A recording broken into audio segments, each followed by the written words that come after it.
Everyone, welcome to daily current affair series. हमारा आज का फर्स्ट न्यूज है भारत न्यूजीलैंड संबंध। प्रधानमंत्री नरेंद्र मोदी और न्यूजीलैंड के प्राइम मिनिस्टर क्रिस्टोफर लक्सन के बीच ऑकलैंड के गवर्नमेंट हाउस में ऐतिहासिक बैठक हुई। इंडोनेशिया और ऑस्ट्रेलिया के बाद न्यूजीलैंड तीसरा देश बन गया है जिसके साथ भारत ने समुद्री सुरक्षा सहयोग की शुरुआत की है। दोनों देशों के बीच 10 समझौते और 8 महत्वपूर्ण घोषणाएं की गई। द्विपक्षीय व्यापार को वर्ष 2030 तक दोगुना कर 35,000 करोड़ रुपए करने का लक्ष्य निर्धारित किया गया।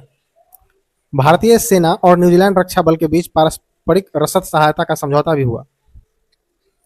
पीएम मोदी ने सिख इतिहास के पवित्र स्थल तख्त श्री हरमिंदर जी पटना साहिब का विशेष उल्लेख किया, जहां गुरु गोविंद सिंह जी के पवित्र जोड़े साहिब को सुरक्षित रखा गया, चरण पादुका को सुरक्षित रखा गया।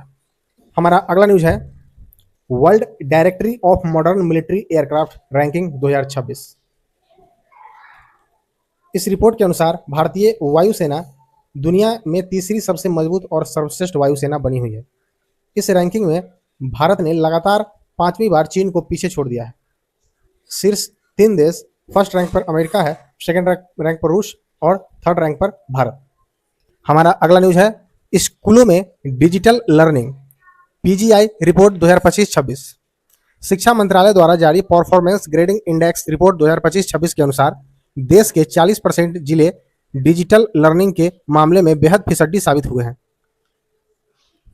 बिहार की चिंताजनक स्थिति है। इस रिपोर्ट के अनुसार बिहार और पश्चिम बंगाल के सभी जिले न्यूनतम 30% का स्कोर भी पार नहीं कर सके और सबसे निचले श्रेणियों में शामिल है। हमारा अगला न्यूज है अंतर्राष्ट्रीय एवं अंतरिक्ष प्रौद्योगिकी।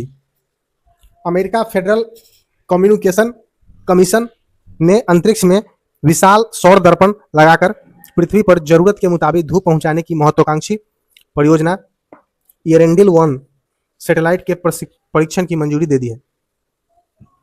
यह परियोजना अमेरिकी कंपनी रिफ्लेक्ट ऑर्बिटल द्वारा संचालित की जा रही है, जिसका लक्ष्य 2035 तक 50,000 से अधिक सैटेलाइट का नेटवर्क तैयार करना है।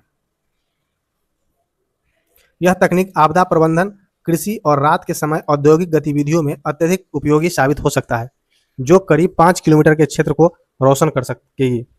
वैज्ञानिकों ने इसके कारण एविएशन और जीवों की जैविक घड़ी पर पड़ने वाली प्रतिकूल प्रभावों की चेतावनी भी दी है। हमारा अगला न्यूज है सुरक्षा परिषद के 2028-29 कार्यकाल के लिए भारत का अभियान। विदेश मंत्री एस जयशंकर संयुक्त राष्ट्र मुख्यालय में यूएन महासचिव एंटोनियो गुटेरेस से मुलाकात कर वर्ष 2028-29 के कार्यकाल के लिए सुरक्षा परिषद में अस्थायी सीट हेतु भारत के आधिकारिक अभियान की शुरुआत करेंगे। इसके लिए चुनाव अगले साल जून 2027 में होंगे, जिसमें एशिया प्रशांत समूह क्षेत्र में एकमात्र सीट के लिए भारत का मुकाबला ताजिकिस्तान से होगा। हमारा अगला न्यूज है विंबलडन टेनिस 2026।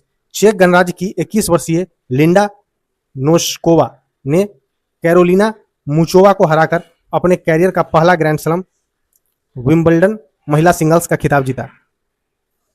हमारा अगला न्यूज है डायमंड लीग। राष्ट्रीय रिकॉर्डधारी सर्वेश कुसारे ने मोनाको डायमंड लीग में 2.26 मीटर की छलांग लगाकर ऊंची कूद स्पर्धा में तीसरा स्थान हासिल किया। यह डायमंड लीग के शीर्ष 3 में आने वाले पहले भारतीय हाई जंपर बने। अगला न्यूज है अनिमेश कुजूर ने विदेशी धरती पर 100 मीटर की दौड़ 10.18 सेकंड में पूरी कर किसी भी भारतीय का सबसे तेज समय निकालने का रिकॉर्ड बनाया।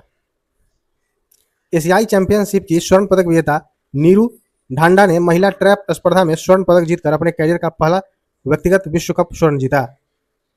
इसका आयोजन लोनाटो इटली में किया जा रहा है। और हमारा अगला न्यूज है तीरंदाजी विश्व कप, जिसका आयोजन मैड्रिड स्पेन में हो रहा है। 17 वर्षीय खिलाड़ी पृथ्वी प्रदीप ने महिला कंपाउंड वर्ग में कांस्य पदक जीता है। तो आइए इन करंट पे बेस्ट इंपॉर्टेंट क्वेश्चंस देखते हैं। हमारा फर्स्ट क्वेश्चन है हाल ही में भारत ने किस देश के साथ अपने द्विपक्षीय संबंधों को रणनीतिक महत्व का दर्जा देते हुए रोड मैप टू 2030 को मंजूरी दी है? तो इसका answer option number C New Zealand. हमारा अगला क्वेश्चन है भारत और न्यूजीलैंड के बीच हुए समझौतों के तहत दोनों देशों ने वर्ष 2030 तक अपने द्विपक्षीय व्यापार को बढ़ाकर कितने करोड़ रुपए करने का लक्ष्य रखा है? तो हमारा आंसर है ऑप्शन नंबर बी 3500 करोड़ रुपए। हमारा अगला न्यूज है world directory of modern military aircraft ranking 2026 के संदर्भ में निम्नलिखित कथनों पर विचार कीजिए। फर्स्ट स्टेटमेंट है इस रैंकिंग में भारतीय वायुसेना को विश्व में तीसरा स्थान प्राप्त हुआ है। बिल्कुल सही है ये स्टेटमेंट। हमारा सेकंड स्टेटमेंट है भारत ने इस रैंकिंग में लगातार 5वीं बार चीन को पीछे छोड़ा है। बिल्कुल सही है ये भी स्टेटमेंट। थर्ड स्टेटमेंट है रैंकिंग में प्रथम स्थान पर रूस की वायुसेना है। ये गलत है क्योंकि प्रथम स्थान पर अमेरिका की वायुसेना है और रूस सेकंड स्थान पर है।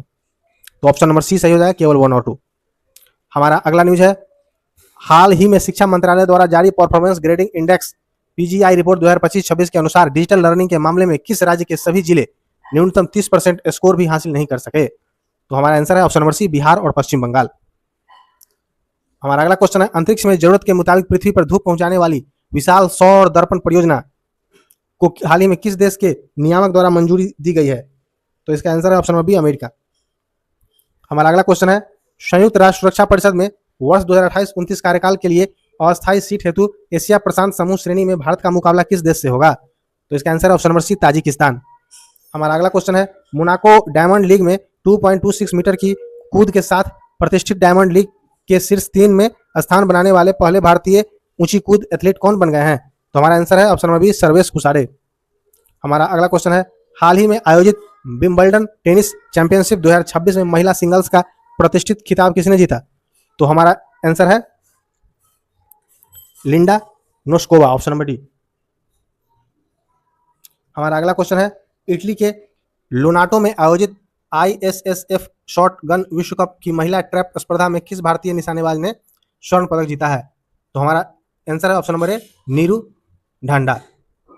तो आज के लिए इतना ही, नमस्कार।